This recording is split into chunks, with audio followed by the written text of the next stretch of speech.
கர்த்தருடைய பரிசுத்த நாமத்திற்கு மகிமை உண்டாகட்டும். இந்த நாளிலும் கர்த்தர் தரக்கூடிய நல்வார்த்தை நீதிமொழிகள் 14வது அதிகாரம் 29வது வசனம். நீடிய சாந்தமுள்ளவன் மகா புத்திமான், முற்கோபியோ புத்தியினத்தை விளங்க பண்ணுகிறான். பிரியமானவர்களே, நீடிய சாந்தம் என்பது ஆவியின் கனியாக கருதப்படுகிறது. அது பொறுமையை குறிக்கிறது. ஒரு சில நேரங்களில் நமக்கு மற்றவர்களால் ஏற்படும் பிரச்சனை நிமித்தமாக நமக்கு கோபம் வருவதுண்டு. அந்த கோபத்தின் வெளிப்பாடாக நாம் திரும்ப பேசிவிடுவது அல்லது அதற்கு ஏதாவது எதிர்வினையாற்றுவது என்பது சாத்தானுக்கு ஜெயத்தை கொடுத்து நம்மை கீழே தள்ளிவிடுவதாய் இருக்கிறது. அநேகர் இந்த சாந்த குணம் இல்லாமல் முன்கோபம் என்கிற சுபாவம் உள்ளவர்களாக மற்றவர்களிடம் கடுமையாக நடந்து கொண்டு பின்னர் மனம் வருந்தி கர்த்தரிடத்தில் ஜெபிப்பது, சண்டை போட்டவர்களுடன் ஒப்புரவாவது என்று அவர்கள் கிறிஸ்துவ வாழ்க்கையில் குழப்பத்துடன் இருப்பார்கள்.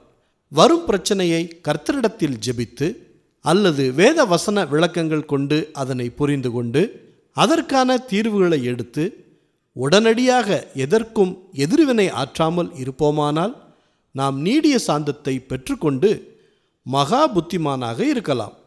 இது நம்மளுடைய வாழ்க்கையில் கர்த்தரோடு அனுதினமும் பழகத்தான் வரும்.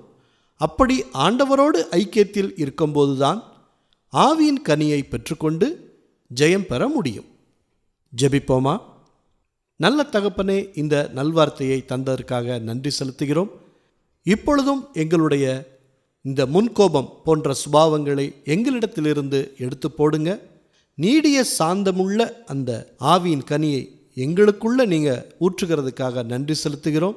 எந்த காரியத்தையும் நாங்கள் உடனடியாக எந்த ரியாக்ஷனும் செய்யாமல் நாங்கள் பொறுமையாக இருந்து புத்திமானாக நடந்து கொள்வதற்கு ஏற்ற சுபாவத்தை எங்களுக்குள்ள நீங்கள் ஊற்றுங்க. ஆவியானவர் அனுதினமும் எங்களுக்கு ஆலோசனையை கொடுத்து எங்களை நடத்தி வருவதற்காக நன்றி செலுத்துகிறோம்.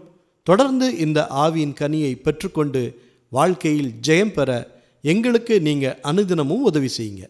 எல்லா துதி கன மகிமை எல்லாவற்றையும் உமக்கே செலுத்துகிறோம். இயேசு கிறிஸ்துவின் நாமத்தில் ஜெபிக்கிறோம் பிதாவே. ஆமேன், ஆமேன்.